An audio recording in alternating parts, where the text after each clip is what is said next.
Mumbai underworld में जब हाजी मस्तान नाम का सूरज ढल रहा था, तब उसी वक्त मुंबई की तंग गलियों में एक पुलिस हेड कांस्टेबल का बेटा तूफान बनकर उभर रहा था। वो इतना बेखौफ और साहसी था कि महज 19 की उम्र में उसने न केवल हाजी मस्तान को लूटने की प्लानिंग की, बल्कि आगे चलकर करीम लाला की पठान गैंग से सीधी टक्कर लेकर मुंबई की सड़कों पर गैंग वॉर की आग भड़का दी। इस गैंग वॉर में करीम लाला की पठान गैंग ने उसके बड़े भाई को भी मार गिराया, लेकिन बड़े भाई की हत्या ने उसे और भी बेरहम बना दिया। इसके बाद उसने पठान गैंग के लोगों को चुंच कर मारा, यहाँ तक कि उसने अपने भाई की मौत के बदले में करीम लाला के भाई को भी मौत के घाट उतार दिया। धीरे धीरे उसके चर्चे पूरे अंडरवर्ल्ड में होने लगे और फिर उसने आतंक का ऐसा मंजर कायम किया कि उसके नाम से पूरी मुंबई कांपने लगी। स्मगलिंग, एक्सटॉर्शन, रियल एस्टेट और मैच फिक्सिंग के जरिए उसने करोड़ों कमाए। वो बॉलीवुड की फिल्मों में अपना ब्लैक मनी लगाता और बड़े बड़े प्रोड्यूसर्स और एक्टर्स से हफ्ता भी वसूलता। जो उसे पैसे पहुंचा देते उनकी जान वो बख्श देता और जो मना करते उनकी दिन दहाड़े हत्या कर दी जाती। लेकिन जब उसे लगने लगा कि वह पुलिस के हाथों पकड़ा जाएगा, तो वह इंडिया से भागकर पहले दुबई और फिर पाकिस्तान में जा बसा। लेकिन इंडिया से बाहर रहकर उसने जो किया वो सिर्फ क्राइम नहीं, आतंकवाद की परिभाषा बन गया। उसने 1993 मुंबई सीरियल ब्लास्ट जैसा खौफनाक आतंकी हमला करवाकर पूरे भारत को दहला दिया था। उसके क्राइम का साम्राज्य सिर्फ भारत तक ही सीमित नहीं रहा, बल्कि वह दुनिया भर के करीब 15 देशों में अपना नेटवर्क फैलाकर drug trafficking, extortion, arm smuggling और टेरर फंडिंग जैसे गुनाहों को अंजाम देता रहा। उसके खौफ का अंदाजा इस बात से लगाया जा सकता है कि यूनाइटेड नेशंस इंडिया और अमेरिका ने उसे ग्लोबल टेररिस्ट घोषित किया हुआ है और उसके सर पर 25 मिलियन का इनाम है। फेमस मैगजीन फोर्ब्स ने उसे कभी वर्ल्ड्स 10 मोस्ट वांटेड की लिस्ट में तीसरे नंबर पर रखा था। ये कहानी है मुंबई अंडरवर्ल्ड के सबसे खूंखार डॉन दाऊद इब्राहिम कासकर की, जिसने कभी पैसे की तंगी में पढ़ाई छोड़ी, छोटी मोटी चोरी से क्राइम की दुनिया में कदम रखा और फिर वह पूरे अंडरवर्ल्ड का बेताज बादशाह बन गया। क्रेडेड terrorist drug lord underworld don from Dongri, Dawood Ibrahim. The Supreme Court delayed its final verdict in the case indicting Dawood Ibrahim, his brother Anis Ibrahim, and Tiger Memon for being the archers who planned the deadly blast. Dawood Ibrahim is a don whose empire spreads not just across the subcontinent but in several parts of the world. My main focus was on Dawood Ibrahim, the boss ONF the Mumbai Unorganized Crime Syndicate the D Company। साल 1955 में इब्राहिम कासकर नाम का शख्स, जो पेशे से head constable था, एक दिन अपनी पत्नी अमीना बी के साथ निराले शाह बाबा से मिलने जाता है। निराले शाह बाबा ने भविष्यवाणी करते हुए उनसे कहा कि उनके 6 बेटे होंगे और उनमें से उनका दूसरा बेटा आगे चलकर बहुत ही फेमस 1955 में इब्राहिम कासकर नाम का शख्स, जो पेशे से हेड कांस्टेबल था, एक दिन अपनी पत्नी अमीना बी के साथ निराले शाह बाबा से मिलने जाता है। निराले शाह बाबा ने भविष्यवाणी करते हुए उनसे कहा कि उनके 6 बेटे होंगे और उनमें से उनका दूसरा बेटा आगे चलकर बहुत ही फेमस और पैसे वाला आदमी बनेगा। इसके कुछ महीने बाद 26 दिसंबर 1955 को महाराष्ट्र के रत्नागिरी जिले में इब्राहिम कासकर के घर उनके दूसरे बेटे का जन्म होता है, जिसका नाम दाऊद इब्राहिम कासकर रखा जाता है। दाऊद के जन्म के बाद उसके पिता अपने परिवार के साथ मुंबई के डोंगरी इलाके में बस गए। उन दिनों मुंबई में अंडरवर्ल्ड के माफिया हाजी मुस्तान, करीम लाला और वर्धराजन मुदलियार की तूती बोलती थी। पुलिस हेड कांस्टेबल होने के बावजूद इब्राहिम कासकर का इन अंडरवर्ल्ड डॉन से अच्छा रिश्ता था। करीम लाला से तो उनकी इतनी गहरी दोस्ती थी कि जब उसे दाऊद के जन्म की खबर मिली तो उसने इस खुशी में एक बड़ी दावत दी थी। उस वक्त करीम लाला को कहाँ पता था कि जिस बच्चे के जन्म की खुशी में वह आज जश्न मना रहा है, वही आगे चलकर उसके रास्ते का सबसे बड़ा कांटा बन जाएगा। दाऊद के जन्म के बाद इब्राहिम कास्कर के 10 और बच्चे हुए। इतने बड़े परिवार का खर्च उठाना उनके लिए काफी मुश्किल था। इसके बावजूद इब्राहिम कास्कर ने दाऊद को अच्छी एजुकेशन देने की कोशिश की। दाऊद उनका दूसरा बेटा था और उन्हें निराले शाह बाबा की भविष्यवाणी पर भरोसा था कि एक दिन उनका यह बेटा बड़ा होकर कुछ बड़ा करेगा। इसलिए जहां उन्होंने अपने बाकी बेटों का एडमिशन म्यूनिसिपैलिटी स्कूल्स में और बेटियों का दाखिला उर्दू मीडियम स्कूल्स में करवाया, वहीं दाऊद का एडमिशन मुंबई के एक प्रोमिनेंट इंग्लिश मीडियम तसा सोबा थोने अजोने फंडे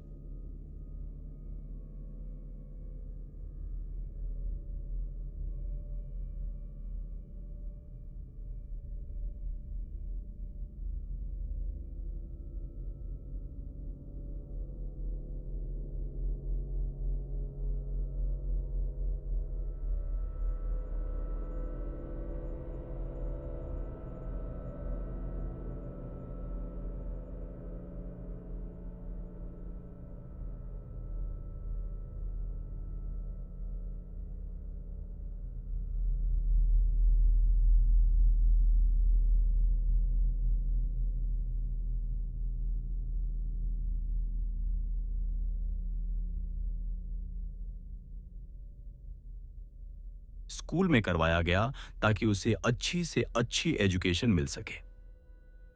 दाऊद के 6th क्लास में पहुंचने तक उसके घर की स्थिति सामान्य थी, लेकिन हालात अचानक तब बिगड़ गए जब 1966 में उसके पिता को एक हाई प्रोफाइल मर्डर केस को क्रैक ना कर पाने के कारण कुछ अन्य पुलिस वालों के साथ सस्पेंड कर दिया गया।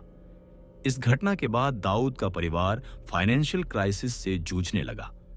घर की इकोनॉमिक कंडीशन इतनी खराब हो गई कि कई बार भूखे रहने तक की नौबत आ गई। इस कठिन समय में दाऊद की पढ़ाई भी छूट गई। इस दौरान उसकी दोस्ती कुछ ऐसे लोकल लड़कों से हो गई जो चोरी और ठगी जैसे कामों से जुड़े हुए थे। उनके संपर्क में आने के बाद दाऊद भी धीरे धीरे उसी रास्ते पर चल पड़ा। महज 14 साल की उम्र में उसने पहली बार चोरी की। उसने एक आदमी के पैसे चुराए, लेकिन जल्दी ही इस बात की शिकायत उसके पिता तक पहुंच गई।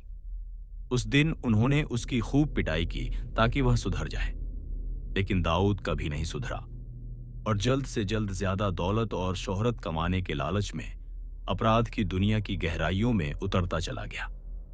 इसके बाद दाऊद और उसके दोस्तों ने मिलकर मोहत्ता मार्केट में एक दुकान खोली, जहां वह विदेशी घड़ियां बेचने के नाम पर लोगों के साथ ठगी किया करते थे। इस तरह छोटी मोटी चोरी और धोखाधड़ी के काम करते करते दाऊद धीरे धीरे आसपास के इलाकों में एक गुंडे के तौर पर जाना जाने लगा और उसका कांटेक्ट लोकल गैंगस्टरों से होने लगा। कुछ समय बाद वह एक लोकल डॉन बासु दादा के गिरोह का हिस्सा बन गया।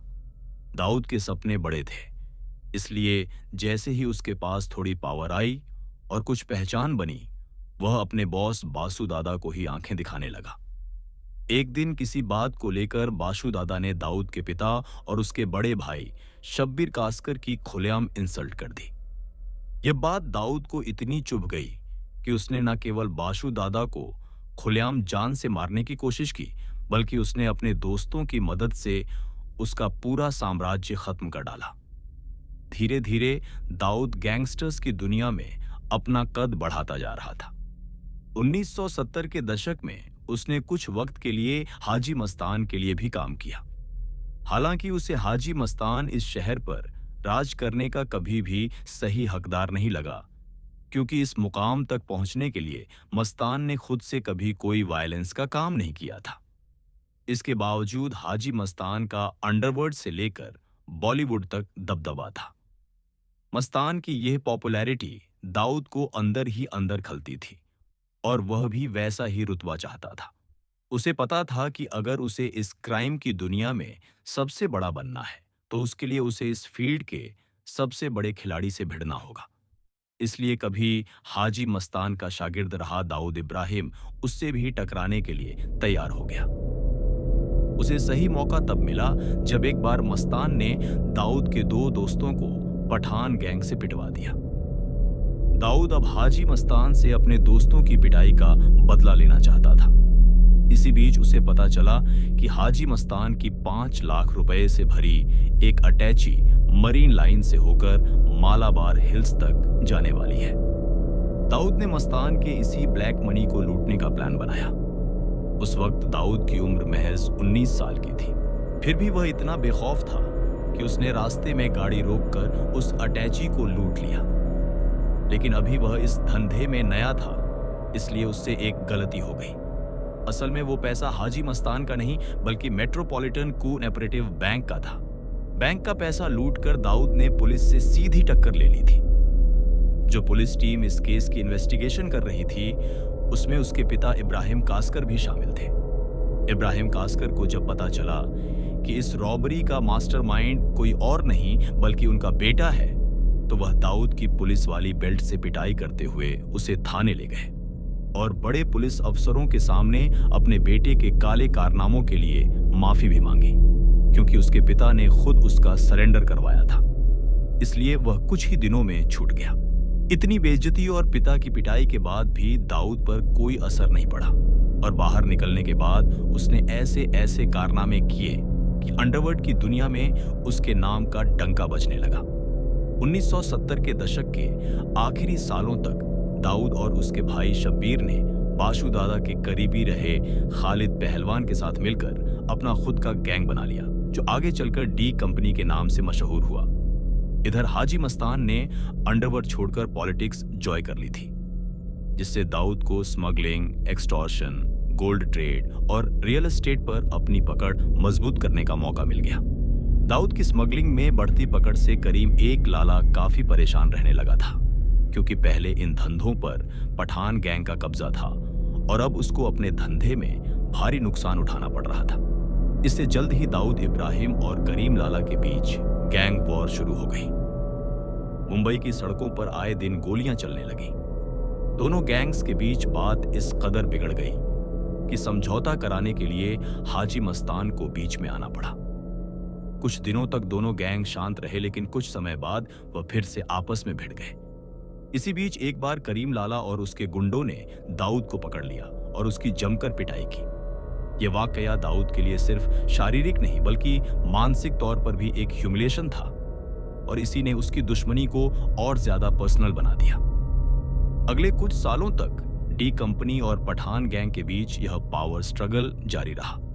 दोनों गैंग के लोग एक दूसरे के लोगों की जान लेते रहे, लेकिन साल 1981 आते आते दाऊद का गैंग पठानों पर भारी पड़ने लगा। करीम लाला से यह देखा नहीं गया और उसने उस समय के एक और उभरते डॉन मनिया सुर्वे से हाथ धो मिला लिया और उसे दाऊद के बड़े भाई शब्बीर कास्कर को मारने का काम सौंप दिया। मनिया सुर्वे और उसके गुंडों ने मौका लगते ही 12 फरवरी 1981 को शब्बीर कास्कर को मार गिराया। अपने भाई की हत्या की खबर से दाऊद इब्राहिम बुरी तरह बौखला गया। उसके लिए अब यह सिर्फ गैंग वॉर नहीं बल्कि पर्सनल रिवेंज बन चुका था। उसने बदला लेने की ठान ली और इस बार उसने पुलिस से हाथ मिला लिया। दाऊद ने पुलिस को मनिया सुर्वे गैंग और पठान गैंग के मूवमेंट्स की लगातार इनसाइड इंफॉर्मेशन देनी शुरू कर दी। उसकी सटीक मुखबरी के चलते पुलिस ने एक एक करके मनिया सुर्वे के लोगों को या तो अरेस्ट कर लिया या एनकाउंटर में खत्म कर दिया। उसके कई लोग तो डर के मारे दाऊद के साथ जुड़ गए। इसी के साथ मनिया सुर्वे साल 1982 में एक पुलिस एनकाउंटर में मारा गया, लेकिन दाऊद का अब भी करीम लाला से हिसाब बाकी था। वह अपने भाई की मौत का बदला करीम लाला के भाई की मौत से लेना चाहता था। इसी बीच करीम लाला के भतीजे समद खान ने किसी बात पर दाऊद के भाई नूरा को पीट दिया था। दाऊद को यह बर्दाश्त नहीं हुआ और 4 अक्टूबर 1984 को समद खान जैसे ही अपनी एक माशूका शिल्पा से मिलकर उसके फ्लैट से लौटा।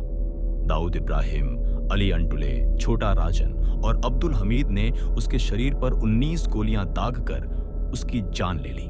दाऊद यही नहीं रुका और उसने आखिरकार 1986 में करीम लाला के भाई अब्दुल रहीम खान को भी बेरहमी से मरवाकर अपना बदला पूरा कर लिया।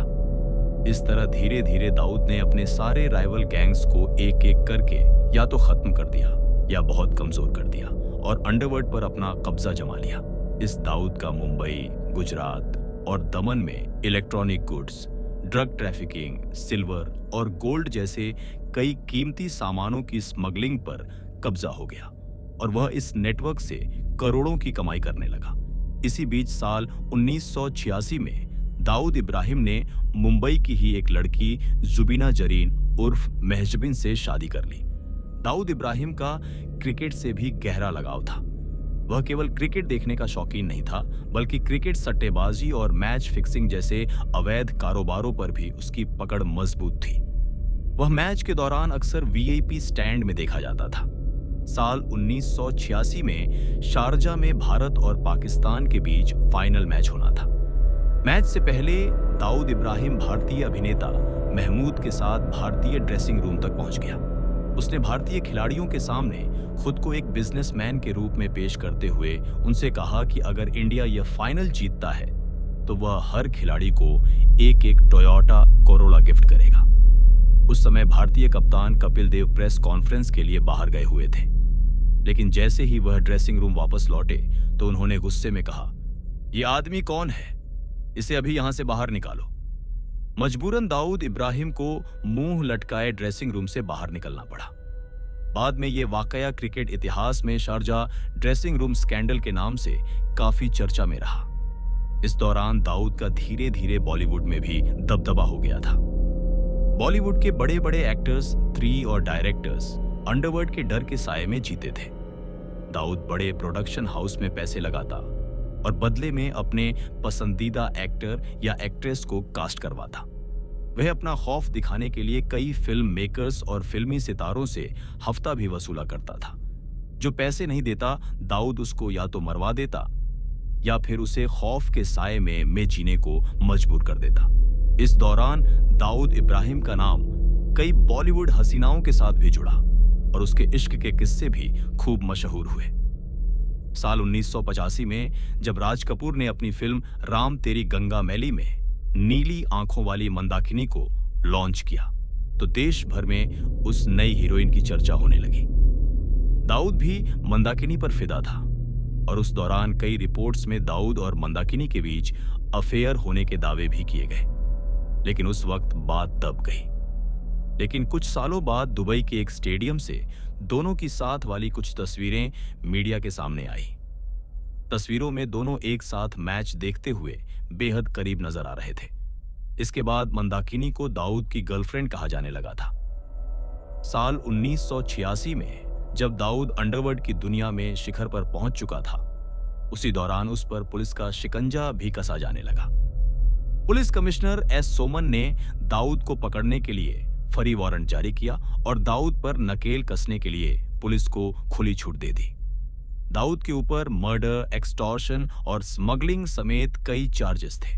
वह भी समझ चुका था कि अब मुंबई में रह पाना उसके लिए मुश्किल है, इसलिए उसने अपने परिवार और कुछ करीबियों के साथ भारत छोड़ने का फैसला किया। एक रात क्राइम ब्रांच की टीम ने दाऊद को पकड़ने के लिए डी कंपनी के हेडक्वार्टर पर छापा मारा, लेकिन तब तक देर हो चुकी थी। पुलिस डिपार्टमेंट के अंदर से की गई मुखबरी के चलते दाऊद इब्राहिम उस समय तक भारत छोड़कर दुबई भाग निकला था। इसके बाद दाऊद इब्राहिम दुबई से ही अपने गुर्गों के जरिए मुंबई को कंट्रोल करने लगा। वो न केवल मुंबई को कंट्रोल कर रहा था, बल्कि उसने दुबई में रहकर भारत के अलावा और भी देशों में अपने पैर पसार लिए थे। उस समय डी कंपनी में उसके लिए छोटा राजन, मोहन कोटियन, गुरु सताम, छोटा शकील और शरद शेट्टी जैसे लोग काम करते थे। टी कंपनी में दाऊद की पोजीशन नंबर 1 की थी और छोटा राजन नंबर 2 पर था। लेकिन छोटा शकील को छोटा राजन के दूसरे नंबर पर होना बिल्कुल पसंद नहीं था। वह खुद दाऊद का सबसे करीबी बनना चाहता था, इसलिए वह और उसके करीबी शरद शेट्टी और सौत्या अक्सर छोटा राजन के खिलाफ दाऊद के कान भरते रहते थे। साल 1992 तक सब ठीक चलता रहा, लेकिन इसी बीच दाऊद के जानी दुश्मन अरुण गावली गैंग ने दाऊद की बहन हसीना पारकर के पति इब्राहिम पारकर की हत्या कर दी। दाऊद ने अपने जीजा की मौत का बदला लेने के लिए उसे शूट करने वाले शैलेश हल्दांकर और विपिन शौर्य को मौत के घाट उतारने का काम छोटा राजन को सौंपा। छोटा राजन अपने काम में लगा हुआ था, लेकिन इब्राहिम पारकर के दोनों हत्यारे जे हॉस्पिटल में कड़ी सुरक्षा के बीच एडमिट थे। इसलिए उसे दोनों को ठिकाने लगाने में देरी हो रही थी। दाऊद को अपने जीजा की मौत का बदला लेने की जल्दी थी, इसलिए उसने यह काम छोटा राजन की जगह छोटा शकील को सौंप दिया। इसके बाद 12 नवंबर 1992 को छोटा शकील के खतरनाक शूटरों ने मुंबई के जेजे हॉस्पिटल में घुसकर ताबड़तोड़ 500 राउंड की फायरिंग की और शैलेश हल्दांकर को भून डाला। हालांकि उस दिन विपिन शोरे दूसरे वार्ड में था, इसलिए उसकी जान बच गई, लेकिन इस गोलीबारी में 2 पुलिसकर्मी भी मारे गए थे। इस इंसिडेंट के बाद से ही छोटा राजन और दाऊद के रिश्ते बिगड़ने शुरू हो गए थे। एक दिन दुबई की एक पार्टी में शरद शेट्टी ने दाऊद से कहा, आपके अंडर काम करते हुए छोटा राजन अपनी एक अलग टीम खड़ा करता जा रहा है। कहीं एक दिन ऐसा ना हो कि यही आपके लिए खतरा बन जाए। इसके बाद बात यहां तक पहुंच गई कि दाऊद इब्राहिम अपने राइट हैंड छोटा राजन को डी कंपनी की इंपॉर्टेंट प्लानिंग से भी दूर रखने लगा। उसी दौरान 6 दिसंबर 1992 को कार सेवकों की भीड़ ने अयोध्या में स्थित सालों से विवादित रही बाबरी मस्जिद को गिरा दिया। इसके बाद पूरे देश में तनाव और हिंसा का माहौल बन गया। जगह जगह दंगे भड़क उठे और मुंबई भी इस वॉयलेंस से नहीं बच सकी। टाइगर मैम, मोहम्मद दोसा और दाऊद इब्राहिम इसका बदला लेना चाहते थे, इसलिए उन्होंने साथ मिलकर मुंबई को दहलाने की प्लानिंग रचनी शुरू कर दी।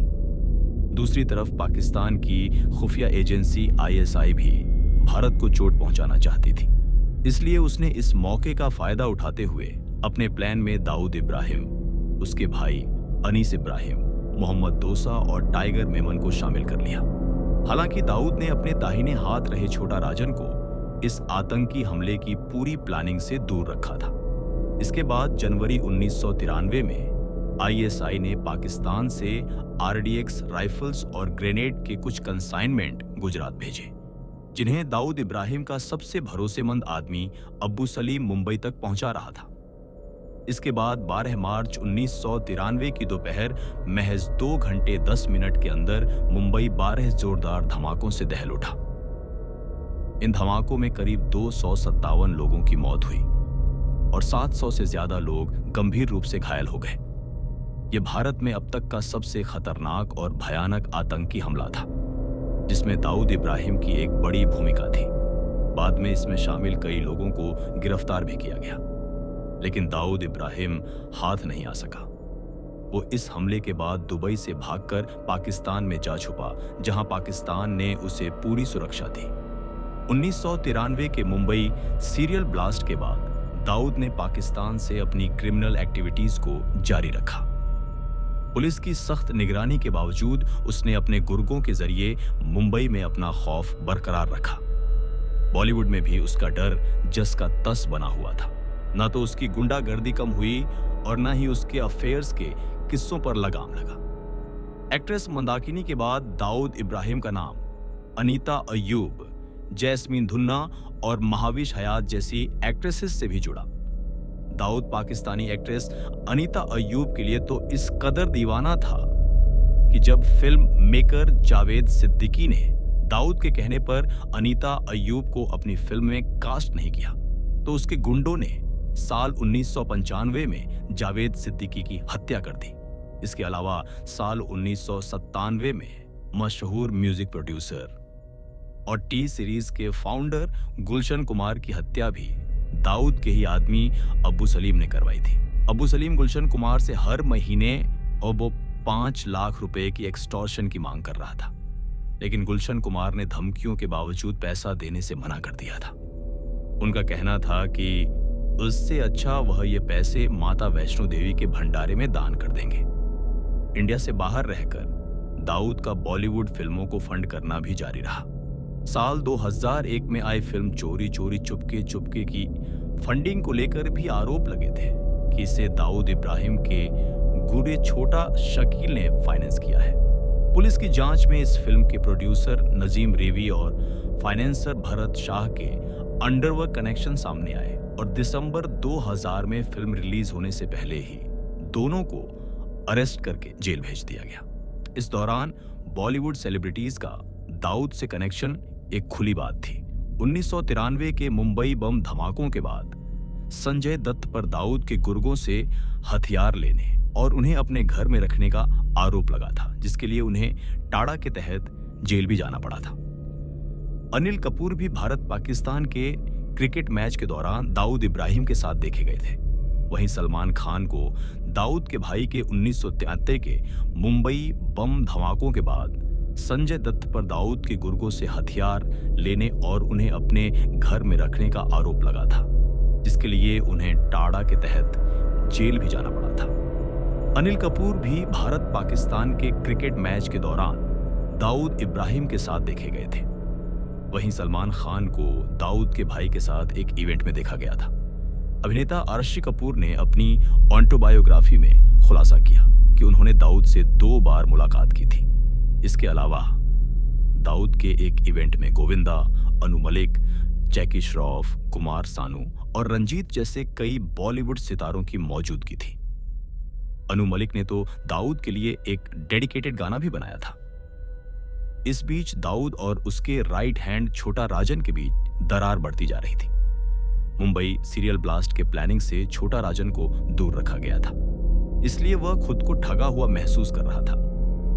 डी कंपनी में अब उससे ऊंचा रुतबा छोटा शकील का हो गया था, इसलिए छोटा राजन ने दाऊद से दोस्ती तोड़ते हुए उसकी गैंग को छोड़ दिया। इसके बाद छोटा राजन और दाऊद एक दूसरे की जान के दुश्मन बन गए। साल 1994 में दाऊद ने छोटा राजन को मारने की प्लानिंग की, सही ही, लेकिन जब तक दाऊद के आदमी उस तक पहुंच पाते वो दुबई से भाग चुका था। साल 2000 में दाऊद को खबर मिली कि छोटा राजन बैंकॉक में छिपा है। उसे खत्म करने के लिए दाऊद के खासम खास छोटा शकील ने अपने गुर्गो मुन्ना झिंगाड़ा को भेजा। मुन्ना ने बैंकॉक में छोटा राजन को जान से मारने के लिए उसके ऊपर ताबड़तोड़ फायरिंग की, लेकिन इस बार भी किस्मत ने उसका साथ दिया और वह वहां से बच निकला। छोटा राजन ने भी कई बार दाऊद को मारने की कोशिश की, लेकिन वो नाकाम रहा। इसकी सबसे बड़ी वजह थी दाऊद इब्राहिम का पाकिस्तान में आईएसआई और पाकिस्तानी आर्मी की कड़ी सुरक्षा में रहना। इंडियन अथॉरिटीज भी दाऊद को पकड़ने की कोशिश में लगी हुई थी। इसी बीच 23 जुलाई 2005 को दाऊद की बड़ी बेटी महरूक की शादी का रिसेप्शन पूर्व क्रिकेटर जावेद मियादाद के बेटे जुनेद के साथ दुबई के ग्रैंड हयात होटल में होने वाला था। इसी मौके पर भारत ने दाऊद को पकड़ने का एक सीक्रेट प्लान बनाया। इस काम को शांति से निपटाने की जिम्मेदारी आईबी से रिटायर हो चुके अजीत डोभाल को सौंपी गई। अजीत डोभाल ने इसमें छोटा राजन को भी शामिल किया। छोटा राजन ने दाऊद को ठिकाने लगाने का काम अपने 2 शूटर्स विक्की मल्होत्रा और फरीद तनाशा को सौंपा। भारत ने एक सीक्रेट लोकेशन पर अजीत डोभाल की निगरानी में इन दोनों की ट्रेनिंग हुई। सब कुछ प्लान के हिसाब से चल रहा था, लेकिन तभी एक बहुत बड़ी गड़बड़ हो गई। मुंबई पुलिस को किसी तरह यह भनक लग गई कि छोटा राजन के आदमी शहर में है। एक दिन डोभाल मुंबई के एक होटल में बैठकर छोटा राजन गैंग के शूटर्स को मिशन समझा रहे थे कि तभी पुलिस ने उस होटल पर धावा बोल दिया। डोभाल ने पुलिस को समझाने की बहुत कोशिश की कि वह कौन है और किस मिशन पर काम कर रहे हैं, लेकिन मुंबई पुलिस ने उनकी एक नहीं सुनी और तनाशा और मल्होत्रा को अरेस्ट करके ले गई और इस तरह से दाऊद इब्राहिम मारे जाने से बाल बाल बच गया। उन दिनों पुलिस गैंगस्टर्स को पकड़ने के लिए उनके फोन सर्लेंस पर रखकर उनकी बातें सुना करती थी। साल 1999 में एक दिन मुंबई पुलिस के assistant commissioner of police Amba Das Pote ने एक बेहद चौंकाने वाली फोन रिकॉर्डिंग सुनी। फोन पर अंडरवर्ल्ड डॉन छोटा शकील और मुंबई के एक एडिशनल सेशंस जज के बीच बात हो रही थी। जज डी कंपनी के 2 शूटर्स को जेल से बरी करने के बदले एक चिट फंड कंपनी में फंसे अपने 40 लाख रुपए की उगाही की बात कर रहा था। अंबादास पोटे ने यह रिकॉर्डिंग क्राइम ब्रांच के चीफ डी शिवंदन को सौंपी। उन्होंने तुरंत एक्शन लेते हुए उस एडिशनल सेशंस जज को सस्पेंड करवा दिया। उसी सेशंस कोर्ट में उस जज के खिलाफ मुकदमा चला, जहां वह बतौर जज काम करते थे। लेकिन जब मुकदमा चला तो कोर्ट ने उस टेप को कानूनी रूप से पुख्ता सबूत मानने से इनकार कर जज को बरी कर दिया। इस तरह जहां एक तरफ मुंबई पुलिस अंडरवर्ल्ड को खत्म करने के काम में लगी थी, तो वहीं दूसरी ओर कुछ करप्ट अफसर और जज अपने निजी स्वार्थ के लिए पुलिस की मेहनत पर पानी फेर रहे थे। दाऊद इब्राहिम का इन्वॉल्वमेंट सिर्फ 1993 के मुंबई ब्लास्ट में ही नहीं था, बल्कि 2008 के 26 नवंबर मुंबई अटैक्स में भी उसकी भूमिका सामने आई, जिसमें उसने लश्कर तैयबा के आतंकियों को लॉजिस्टिक सपोर्ट प्रोवाइड करके उनकी भारत में घुसने में मदद की थी। इसके अलावा दाऊद के टेररिस्ट ऑर्गेनाइजेशन अल-कायदा के लीडर ओसामा बिन लादेन और एमान अल जवाहिरी के साथ भी रिश्ते थे।